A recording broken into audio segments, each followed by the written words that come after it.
guys, welcome back to another exciting episode on the show, Control or Be Controlled, a podcast designed to help you start thinking differently and take control of your life. And I remain your host, Darlington.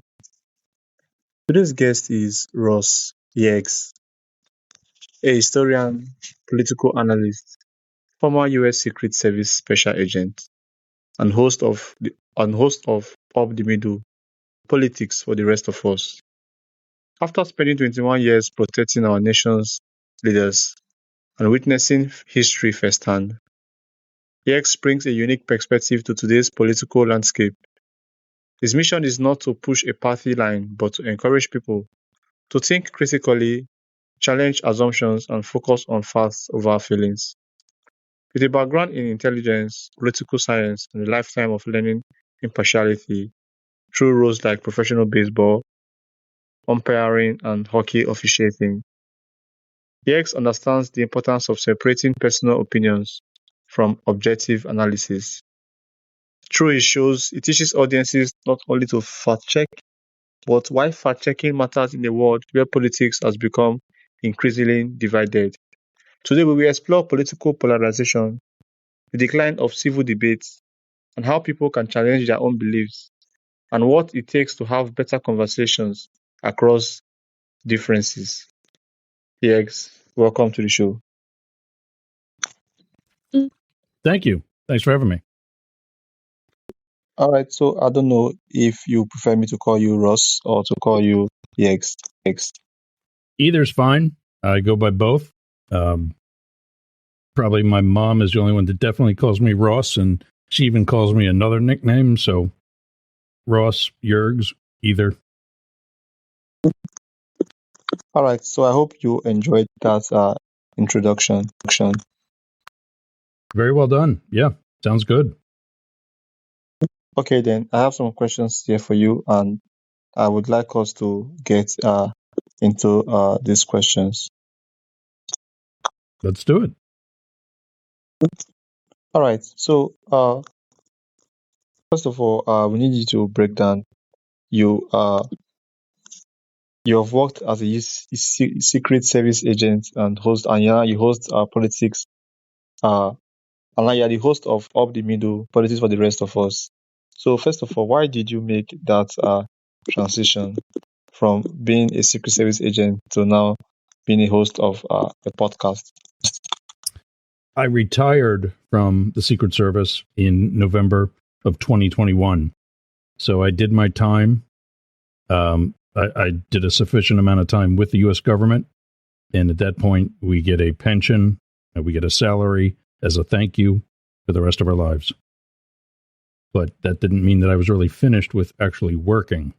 So I wanted to continue to do something where I can contribute to the community, and also something that's going to keep my own interest as opposed to just some sort of normal job. Okay, so how did your experience in Secret Service shape the way you view politics today? Talking heads can only talk about. I was the duty agent, the on-call agent for the Philadelphia field office on September 11th, 2001, when the towers and Pentagon were attacked. I was part of a detail that protected the Libyan prime minister for his first visit post Muammar Gaddafi. And just other historical things, Barack Obama, Hillary Clinton. I know the Clintons very well. And so just having lived so many historical things that other people can only talk about gives me a level of expertise. Okay, thank you, Yergz. So you say that politics has become us versus them instead of us, all of us. So why do you think we became so divided in politics? I really don't think it began with Donald Trump. I think back during the Clinton administration, Republicans were so against what he was trying to do that instead of negotiating and compromising, people like Newt Gingrich and others turned it into an us versus them and not an us, all of us. And it just continued and really began to snowball to a point now where we've got things like Project 2025, Agenda 47, all these different documents that Donald Trump supposedly knows nothing about. But in Project 2025, he's mentioned 1 out of every 3 pages. That's a 900-page document. I promise you, if somebody mentions me 300 times, I'm going to know about it. And so this has just become such a deceptive form of government, and it's really no longer serving the people. And so many of the American people that are following politics have gone the same way as the government. They're very partisan. I believe, and so many of my colleagues believe, that there is what we call the exhausted majority. The majority of the American people are really still willing to compromise, really still don't fall down party lines. There are Republicans who are pro-choice. There are Democrats who carry guns. And we believe that this exhausted majority, when we wake those people up, will be the ones that take control of the government again. And really, that's who we're trying to reach. And that's why we say politics for the rest of us. Not those that are on the far right, not those that are on the far left, everybody else. All right. Thank you, Yergz. So, what makes your approach to political conversations different from traditional political commentators? I missed that. What could you say that question again? Tell us what makes your approach to political conversations different from traditional political commentators. Gotcha. Yeah, absolutely. So I teach my audience, 1, don't listen to me. I am the only political talking head that tells their audience not to listen to them. I tell them to listen to me and at least 1 or 2 other sources for information. That way they can compare one against the other, and not only 1 or 2 other sources, but sources from different sides of the political spectrum. If you're going to watch the conservative networks in our country, then you need to watch the progressive networks in our country and really try to bring 2 sides of the argument to your own table so you can make your own intelligent decision. I had somebody the other night tell me that she thinks for herself and that she doesn't need any other party to tell her how to vote. Meanwhile, this conversation was being had on a Facebook post that she copied and pasted. She copied and pasted someone else's post. And now she's telling me that she thinks for herself. When? You're certainly not doing it there. And then she tried to say, well, you never copied and pasted someone's post. No. People copy and paste mine. And that's what I want my audience to do. It's okay to reiterate someone else's idea, but then credit them for it. Don't make it sound like it's yours. Or don't make it sound like you're just doing something to get affirmation and to have somebody else, rally behind you. I love when somebody proves me wrong, because then I learn something. And of course, I take that info right back to the audience and share it with them, because they can learn something. And then at the conclusion of each show, I make my own show notes available to my audience through my website. so that if they hear something on the show, that they just aren't really, they want to do their own research and they want my information as a starting point. They have access to it and they're free to use it. Okay, so you emphasize bring receipts.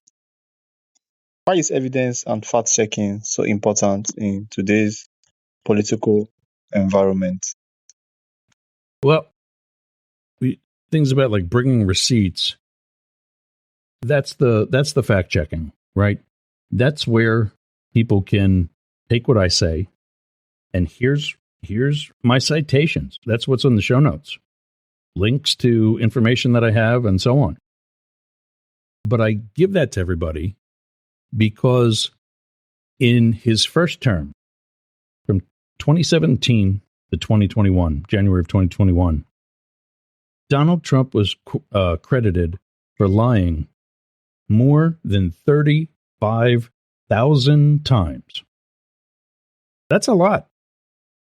Divide that number by 4, and that's how many times he lied in 1 year. Divide that number by 12, and that's how many times he lied in a month. That's a lot.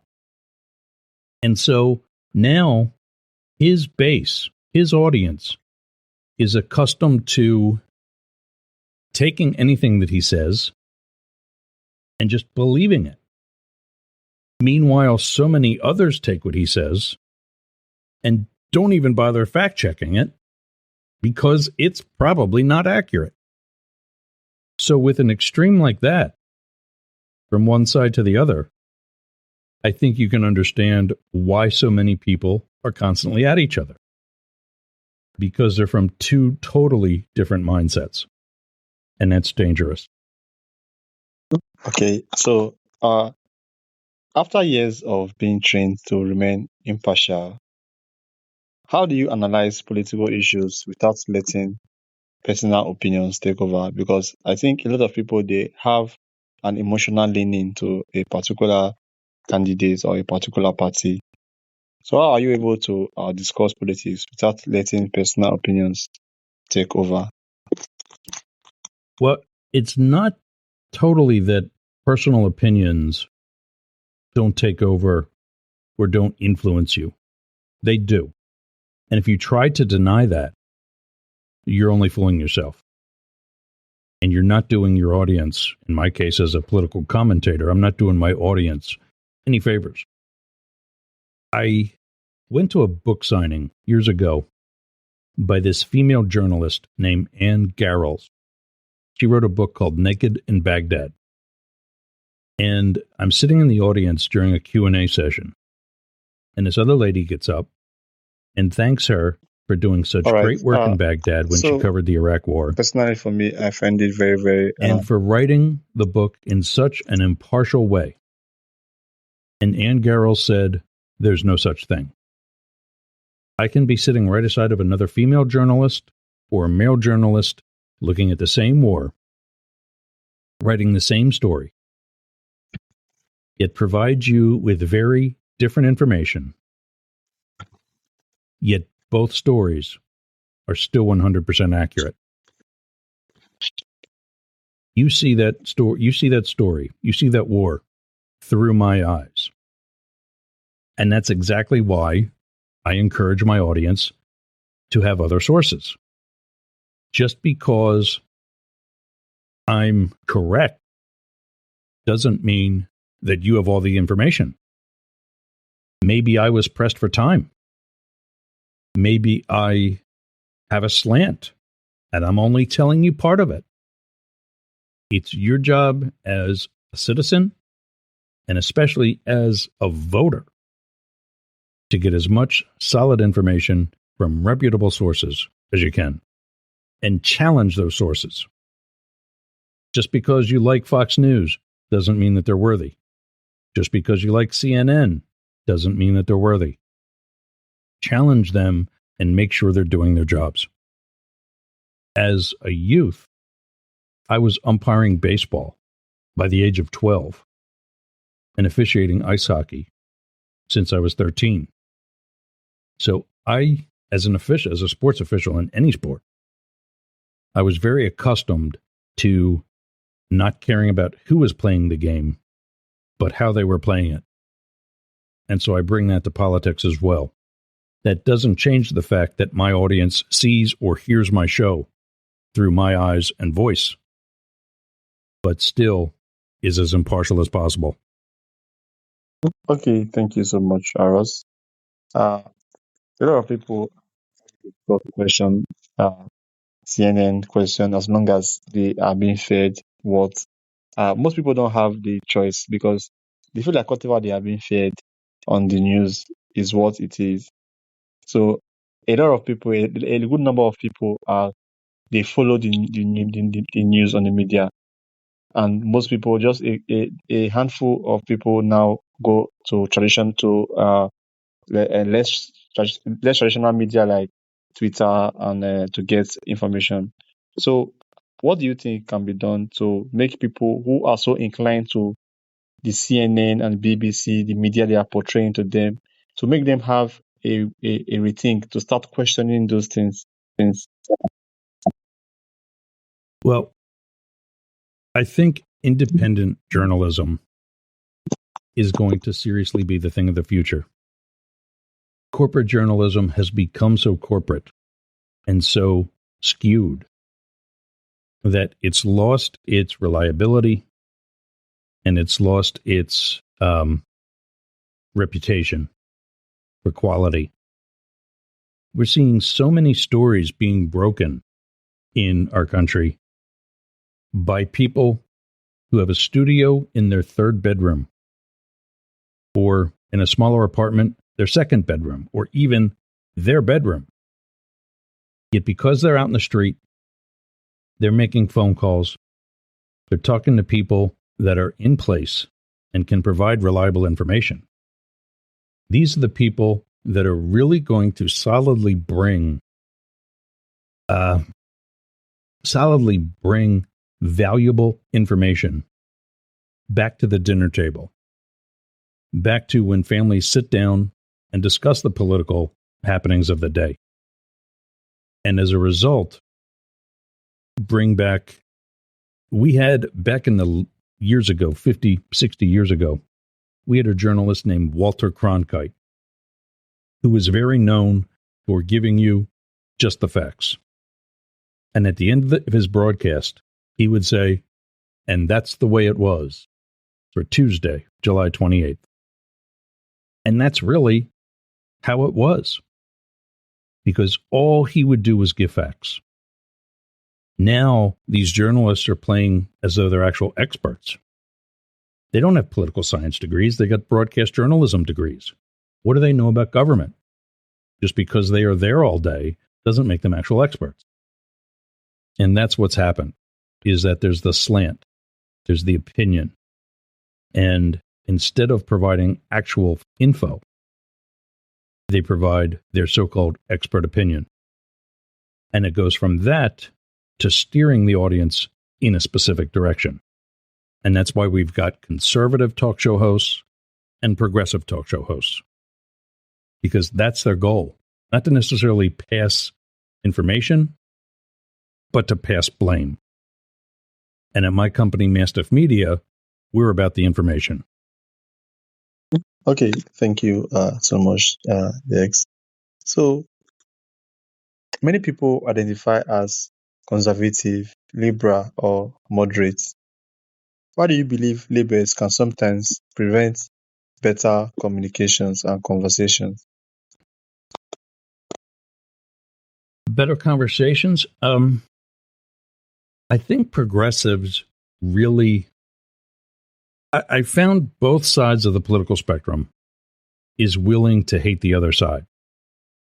But progressives really have some form of, I'll say, love for humanity. The MAGA movement gave me a saying, and this is their words. This is not me. This is them saying it. If you're 99% with us, you're 100% against us. Do you know what kind of numbers that is? Out of 100 decisions, I might disagree with one. And in their mind, I'm not MAGA enough to be on the MAGA team. That is dangerous. No democracy is going to survive with that type of influence or that type of intimidation. My neighbors need to have the freedom to vote as they choose, not as the people who wear the same baseball hat that they wear choose. And that's important. Okay, so you argue that the problem is not always right versus left, or sometimes top versus bottom. Can you explain what that means? Sure. On the political spectrum, as you look at it, the right side is usually conservatism. And on the left side is progressivism. And that is a very general, there's liberalism, there's libertarianism. The American political spectrum has other demographics in that, and that's why they call it a spectrum, just like the colors of the rainbow. Similarly, politics is very similar to the different types of ideology. But I heard recently a man from the state of Texas named James Tallarico, who's running for senator in that state, tell his potential constituents that the issues right now are not left versus right, meaning liberal, progressive versus conservative, and MAGA, but top versus bottom. That there are plenty of progressives who can get along with and even agree with some conservatives. But top versus bottom indicates that it's a social structure and a financial empowerment. The wealthy versus the poor. And somewhere in the middle is the middle class that's tying this together, that is bringing up the poor and trying to enrich them with a better quality of life, and that is keeping in check the wealthy so they don't continue to run off with more wealth and more power, more control of government, and more control of the daily lives of the rest of us. And when he made that statement that this isn't versus left versus right, but is top versus bottom, he got cheers from voters from the other party. And that's key. Okay. All right. So, Yergz, you also host the Mastiff Media Morning Show. So, how is that different from Up the Middle Politics for the rest of us? The Mastiff Media Morning Show starts this coming Monday. It's our first show. We're going to be on from 6 a.m. to 9 a.m. Eastern Time here in the United States. And it's more news, traffic, and weather. Like I said earlier, just the facts. My expertise in politics isn't going to come in because we don't have those stories, unless it's an actual news item. We're not focusing just on politics. There'll be sports. It's for Florida predominantly. So we're surrounded by water here. So there'll be things like the tide schedules and tracking tropical storms and hurricanes, things that are central to Florida. And it's just information. It's actually the number one genre of talk radio, especially for the morning, is news radio. And so we're getting that to bring Florida together. That's been also, like the rest of the country, very polarized in politics and trying to not just affect change, but provide unity. Okay. Thank you so much for that answer. So, what is one thing you believe Americans misunderstand about each other politically? I think they don't realize that they have more in common than they do in differences. And as a result, they don't focus on the right things. They focus on things that they disagree on, and it gets personal. Every time that I've been told that I hate my country, it's by someone who supports Donald Trump, the MAGA movement. These people don't know me. These people don't know what I've done for my country or for how long I've done it. These people don't know how many holidays I've missed and special life events that I wasn't home for because I was serving my country. So, yeah, don't tell me what you think you know, like you actually know it. They don't. And that's so frustrating because if they were to concentrate on the likeness, if they were to concentrate on the commonalities, this would be such a friendlier experience, and dealing with the differences would be so much more easily accomplished.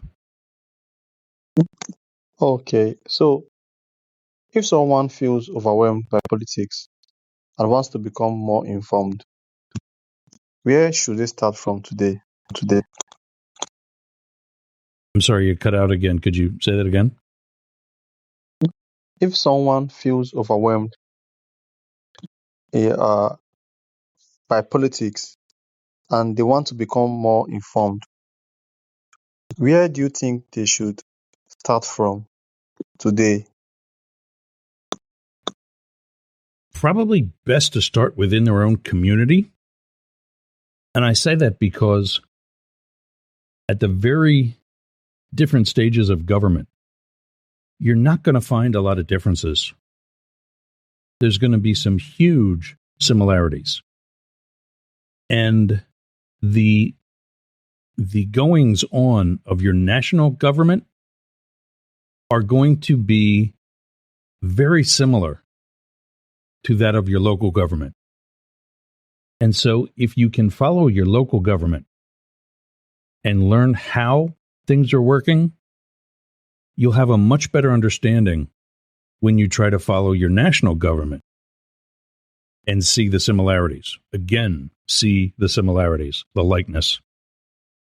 All right, Ayek. So here's my final question for you. What does a healthier political culture look like? And how do we begin creating it? What does a future political culture look like? A healthier. What does a healthier political culture looks like, and how can we create it? I'm sorry, you kept cutting out. Could you put it in the chat, maybe? What does a more healthier future of politics look like, and how can we create that healthier future? Future. Right now, we've got a lot of senior people in government, and they're too unwilling to leave.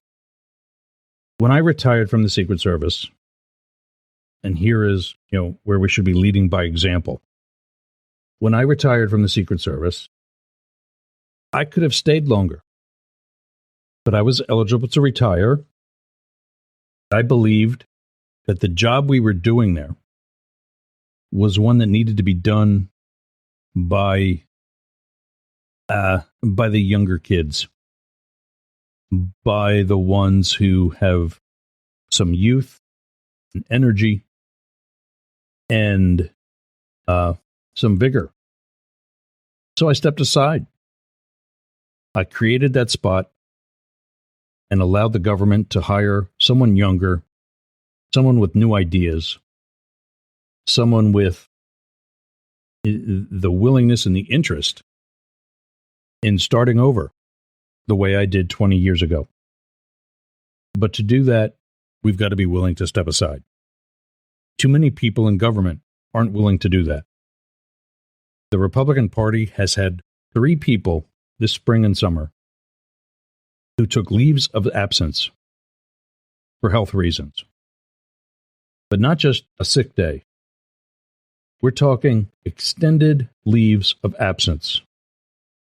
And some of it was without notification.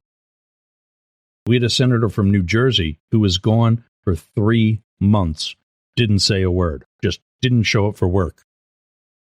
If you did that, any of us did that, with our normal job, we would have been fired after the first week. Yet, here he is, still a United States Senator.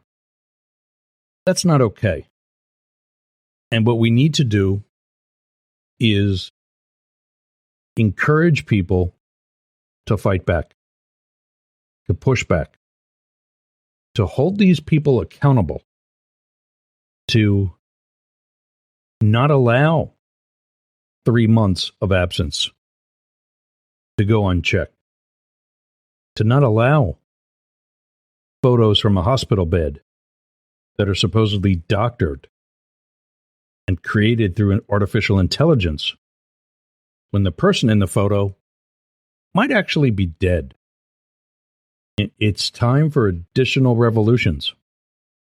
Maybe not the way our country did 250 years ago, but definitely how we can do it today with things like social media, independent journalism, just technology that allows us all to have a voice, our own voice, and not that of the people who are governing. Governments should be afraid of their people. People should not have to be worried about their governments. And governments should be governing, not ruling. Seems as though we have lost Darlington.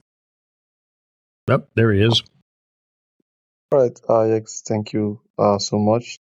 Thank you for sharing your story with us. This has been a very exciting episode. So before you go, is there a question you wish I would have asked you that I have not asked you? Maybe something you would like to share that I have not asked you. Just that, and we talked about this, just that on Monday at 6 a.m. Eastern, our new show is the Mastiff Media Morning Show. It starts from 6 to 9 for 3 hours. And Sunday evenings, up the middle, is at 8 p.m. Eastern. Again, that's a weekly show. But that's it. Thank you for having me. Okay, so thank you, Ross, for joining us and sharing your insights today. This conversation was a reminder that meaningful political discussions require more than strong opinions. They require curiosity, critical thinking, and a willingness to examine the facts, even when they challenge what we believe. In a time when it's easy to divide people into us and them, the message is a powerful reminder that democracy works best when we listen, learn, and engage with each other. For those that would like to learn more about you and follow your podcast, how can they do that? Links that they can connect with you and follow your podcast. Available at www.mastiff, like the dog, mastiff.media. Thank you so much, Ross. And thank you to all my audience. You guys are the reason why we are able to do this. Make sure to check out Ross' work and check out his podcast as well. And if this conversation is speaking to you, do well to share it with someone out there who might need to start seeing politics differently. Thank you all, and do have a wonderful day ahead. Bye, guys. See you guys on the next episode. Thank you, Yergz. Thank you.